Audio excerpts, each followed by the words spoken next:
Obi-Doo is everyone's favorite boomer and vintage lens enthusiast, and today we're going to be looking at some NIKKOR FAI or AIS lenses, and this concerns the NOVOFLEX EOS to Nikon, made in Germany. Wow!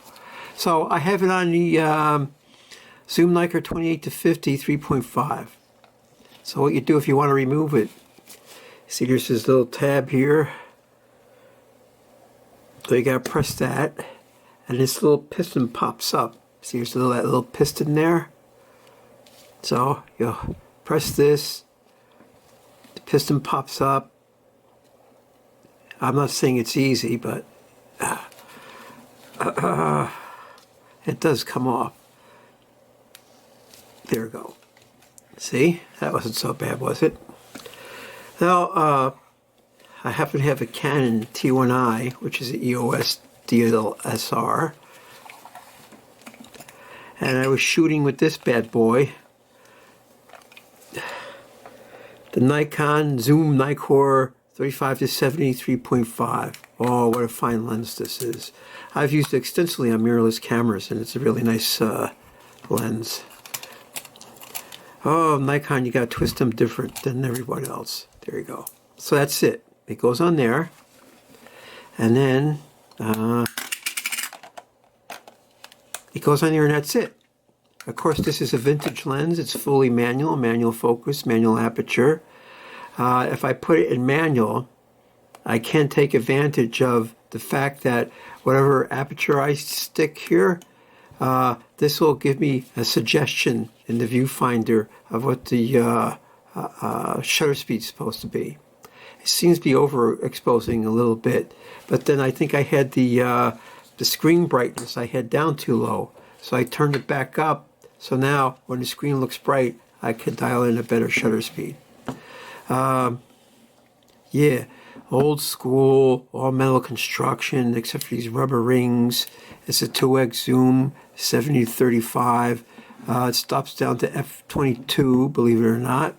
And it's a constant aperture, 3.5. Now, when I bought the T1i, I was deep into my Canon phase, where Canon was the best. They were the best value. There's no doubt about it. Well, Canon makes some good glass, except it's very expensive. But then if you look at anybody who makes good glass, it's always expensive. So I got some, I have the Canon 24 2.8 EF. I got the Canon 100 f2 EF, which I bought new because I was stupid. But now I buy everything used. Now, when I bought this, this adapter has been available for 11 years. So if I wanted to get into vintage glass, I could have bought this many years ago. Now, this is a very expensive adapter. I bought it used for $50, but I hear they go north of 100 or more new. And what do I got to say about it? It's well constructed. There's really no slop in it. Infinity focus is exact. Infinity focus is exact on this lens. It's exact on this lens. So it's got that going for it. But, you know, everything's manual. Now, I bought a Photodiox M42 to EOS adapter, and that works well because the infinity focus is correct. But I was using it on a XT and the XTI, and they don't have a full focusing screen. Oh my God, it was almost virtually impossible. What I have to do, since I was using a f1.4 lens, if I move real quick, I could just see where it looks good, then I would stop there. And then stop down and the depth of field will cover. And mostly you can't get some good results, but that's with 50mm 1.4. So what if you want to use a 35-70 3.5 with an adapter on an EOS? Well, guess what? The T1i has a full focusing screen. Hey, how about that? Canon makes this right angle viewfinder thing, right? It's either 1.2x or it's a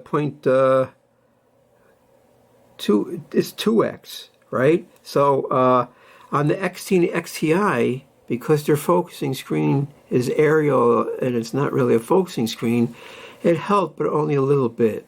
is all subjective to your eye and everything, right? So guess what? I could put this on here, right? And I could focus precisely, but you got to have your eye here. So if you're looking like, you know, it gets very difficult sometimes to compose your object, your subject. So it's helpful, but it's not helpful. But the T1i does have a live view, right? So I could try and demonstrate, but take my word for it. What I had to do is I would turn the camera on, I would hit the live view, but it would stay blank because the camera doesn't see a lens connected to it, EF lens. But if you go to A depth, then the screen lights up and you could do your composing and you know, magnifying and fine focusing.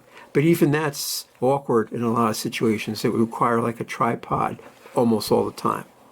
So what I did was I went to the park on October 6th and October 7th, and I took a bunch of pictures of fall foliage in all their glory.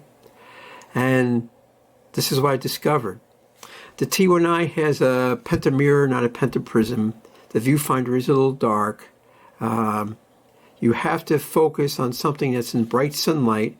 I don't know, I'm almost 70 years old. My eyes aren't as good as they were 50 years ago. So it's possible to get a decent focus. You'd have to focus wide open, right? Then stop down. Or what I do is I make an exposure first. Say whatever, I'm using f8, make an exposure. Open it up, focus, count, 1, 2, 3.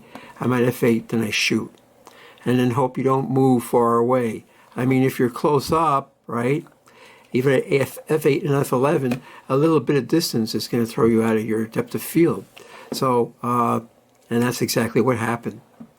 I got a lot of good pictures. It's a sharp lens. It does work. But I had to take doubles and triples of everything. Yeah, I lost like 30 to 40% due to focusing issues. So it's doable, but is it something you really want to do? I don't know. I think so. Now, I did use this lens subsequently, and we'll see that in a different video. But for now, this does work. The fact that it was from 11 years ago, and I didn't have one, was because I was totally into the Canon EF ecosystem, right? And Canon is building these cameras to lock you into EF. That's right. They don't. You could stick other adapters on it, but their viewfinder sucks. Oh yeah, some Canon cameras, DSLRs, do have a pentaprism and a bright a viewfinder and a real focusing screen, but those are the pro cameras and they cost a lot of money. So I just wanted to try it, you know, see how it worked. And I think it worked pretty good. I did get a lot of good pictures, but you just have to remember to take doubles and triples and refocus and everything. So there's no depth of field scale on this, so you can't like stop down to f11 and then move it somewhere. You know, you can't. You just can't. Now, this one, this is a 28 to 50, does have a depth of field scale. See? So even at even at 50 millimeters, if I put it there and I stop down to f22, I could get from between infinity and 7 feet, 6 feet, right? And of course at 28 millimeters, you can get more depth of field. But depth of field isn't what it's cracked up to be, let me tell you that. Now, Photodiox makes an adapter that's brand new, is like only between $20 and $30. But I just wanted to get this because I saw it was on sale, I used, and I'm happy with it. Now, if you use a mirrorless camera and it's always in live view and you hit the button and you get 10x magnifying, then even stop down to f8, you can nail the focus almost perfectly. This thing makes consistently outstanding results. I have to admit that I was using static subjects like leaves and landscapes, and even if there were a bunch of duckies on a lake, you know, they were far enough away where the focus wasn't changing drastically. So I had to use either ISO 400 or 800, f8 or f11 or even f16 if it was really bright enough, to cover for my depth of field. So you had to shoot wide open at 3.5, focus, count your f-stops down to wherever you want to go, verify your exposure, then hit the button and you're good to go. Now, the reason I took a lot of pictures is to prove that this thing is possible to take good pictures. Except, well, action pictures, you could forget action pictures, or something with quickly moving distances, you could forget about it. But it is doable, and it works really good.